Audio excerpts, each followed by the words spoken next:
Namaskaram to all. Welcome to Clyde Samvada brought to you by the Hindu Temple of Scotland. Next week is the Scottish Interfaith Week, and we have Srihari again with us. Srihari has been representing the temple in the Interfaith Scotland Board, which annually runs the Scottish Interfaith Week. The temple has been a part of Scottish Interfaith Week for a number of years now, where during that week we conduct an interfaith cultural immersion type experience at the temple. So, in the lead up to Scottish Interfaith Week, we thought it will be a good time for us to reflect on what the temple has done over the number of years with regard to interfaith activity within Scotland and discuss about the contributions that we have made towards that. So, Srihari, welcome to Clyde Samvada. How are you? I'm very good, Srivas. Thank you very much for having me again today. And a fantastic topic to talk about, especially with the Scottish Interfaith Week just around the corner, which, as you know, runs from the 11th of November to the 18th of November. So it's a very, very apt, very contemporary topic to talk about. So, maybe we can start by what is Scottish Interfaith Week, who runs it, what's the theme for this year? Scottish Interfaith Week is a week-long celebration of diversity. It is a week-long festival, so to speak. Who runs it? People, us, the people run it.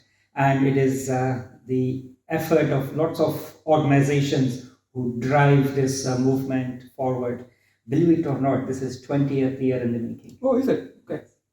20 years we've been having this festival, and I've come to the Hindu Temple of Scotland for the first time in 2011, and I remember every single year we have been part of the Scottish Interfaith Week. We've been celebrating every single year, and I'm really looking forward to the celebration that is happening within the temple this year, which I'm hoping you'll be able to tell us, because you're leading it from what I hear. So it's absolutely fantastic. And before we go into this year's event at the temple itself, can you kind of elaborate on how this concept came about? What is your role with Interfaith Scotland being like? So I currently represent the Hindu community. I sit on the board of Interfaith Scotland. And my journey started as an ambassador. Okay. In 2011, I signed up to be an ambassador for Interfaith Scotland. I think I still got the t-shirt that I wore when I attended the events. And my role at that time was to attend events, have lots of fun, eat all the food that there was, and write about it. Okay. So these are the 4 things that I did. And in 2011, I remember a group of us from the temple, we went to an event organized by the East Renfrewshire Council. Not the council, I think it was the Interfaith group there. And it was, I distinctly remember, we went to dance Kelly, and there was pakora that we ate. Okay. So, and I wrote about it, and I was absolutely fascinated by the idea, because the most thing that I remember about that is falling and laughing. These are the 2 things that I remember about it. And it was absolutely a fantastic event. And then talking about how the ideas come when you network, when you go and participate in these events, how the ideas evolve. The Queen's Diamond Jubilee came up. Mm-hmm. And when the Queen's Diamond Jubilee came up, we were looking at ideas of what we could do. And we had 2 different ideas. We dance and we eat food. Mm. So we organized a combination of dance and food in the temple hall over here. This is 2012. 2012. And we had a very, very big celebration. People came from all over Scotland, especially up north from the Highlands. And we had a multicultural Cayley dance that happened in this very hall. And we had a very vast cuisine which we all enjoyed together. and there was lots of conversations that happened, and it was filmed quite extensively. There was a lot of media interest in it, and what we did not know was this event that was held in the temple turned into one of the, or was judged as one of the best events that happened in Scotland that year. And we were invited to Clarence House to receive an award on behalf of the community. Oh, wonderful. So lots of amazing things can happen over dance and food. Absolutely amazing. And the dialogues that came out of it was phenomenal. Okay. And you had gone to meet the Queen in 2012 at the end of the year. Yeah, 2013, it was a Queen consort. It was at that time, it was the Duchess of Cornwall. And we were invited to receive the award on behalf of the community. And so that was the recognition side of it, but the ripples of it, the event that we held here in the temple was mapped with the rest of the events that were held across the Commonwealth. Oh, fantastic. So we were mapped with all the events that happened across the Commonwealth. It's not just Absolutely. the UK. Okay. Across the Commonwealth. So that was the ripples that spread out of what we did here. Oh, fantastic. And all that thanks to the dance and pakora that happened. That was where the idea came from. Okay, fantastic. That's super. And just coming back to this week, this year's Scottish Interfaith Week, what's the theme? What's the focus? The theme this year is discovery. Every year I've been in the board for 4 years now, and every year we sit and brainstorm and think what is the best theme that would pull people together, that would pull communities together. And this year we thought discovery is a very, very apt theme. And what we're hoping is when we discover, we become curious. So the hope is that the theme discovery nurtures curiosity in the life of others. That's the first thing that we want to achieve. The second is to learn about others. And when we learn about others, we would like everyone to learn about others as they are and not as we want to see them. So it is learn as they are, and by doing that, we hope that we can challenge the prejudices that we have, the misunderstandings that we have about others.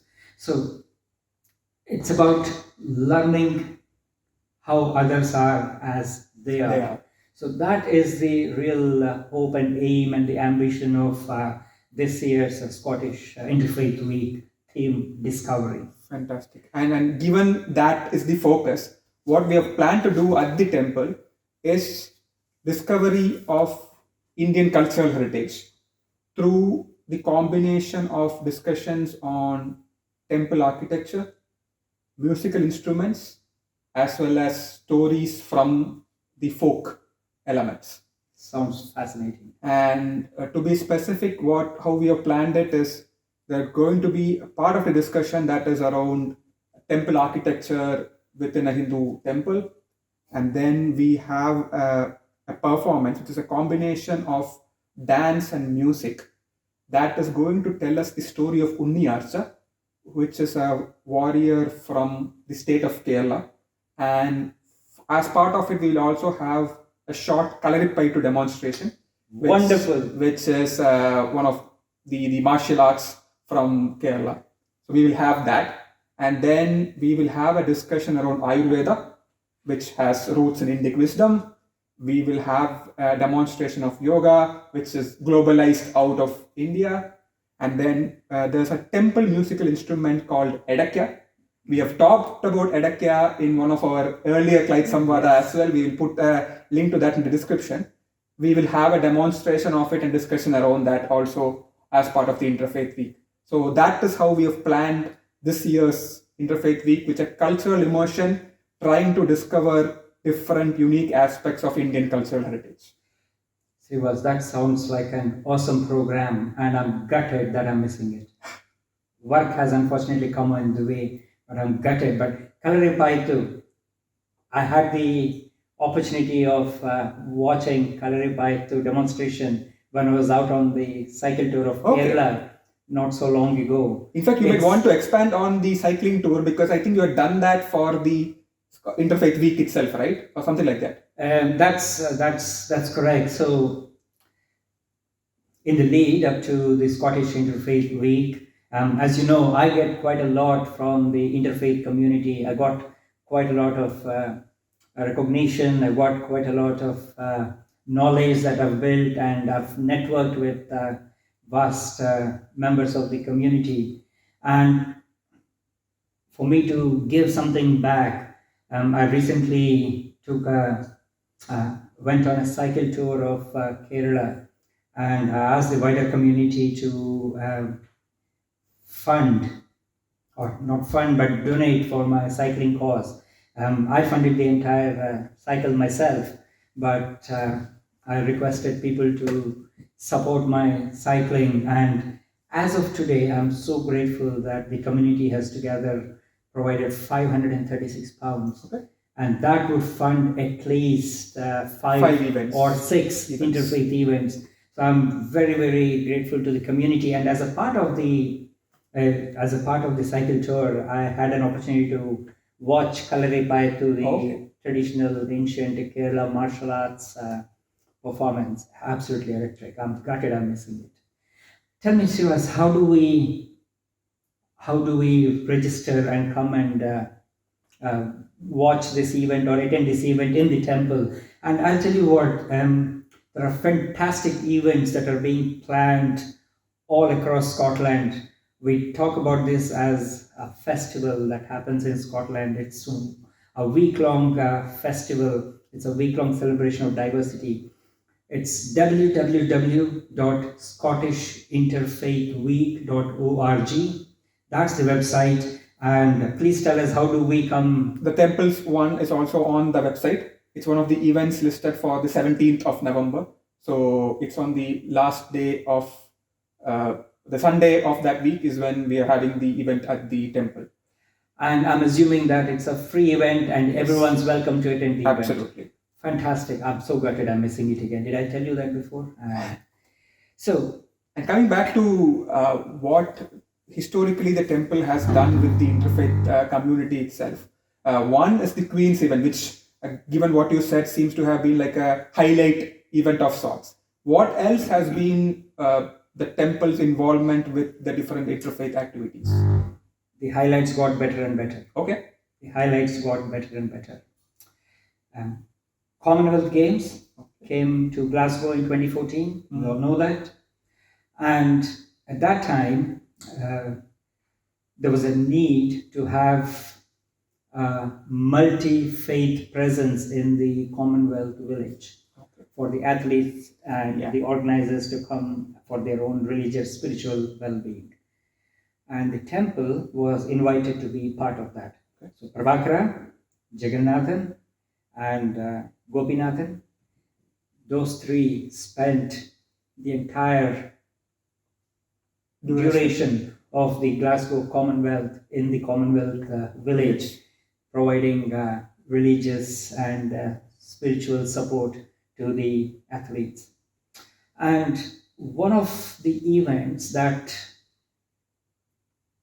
was organized, interestingly, turned into a very big interfaith service. So around that time, it was Stuart Macquarie, who is no longer with us anymore, unfortunately. Stuart was the chaplain of University of Glasgow. Okay. And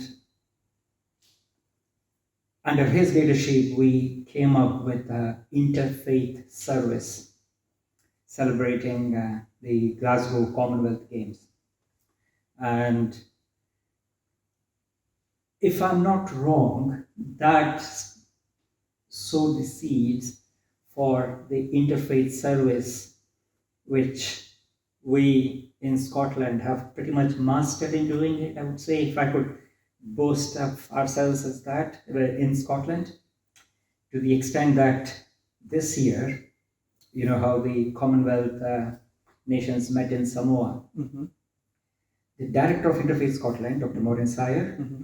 was invited to Samoa to help Samoa organize an interfaith. Oh, okay. Yes, absolutely, an interfaith service in Samoa, celebrating when all the Commonwealth nations met in Samoa earlier last month. Yes. What happens in interfaith service? I mean, just out of curiosity. So, what happens in interfaith service is, well, what happens here in the temple?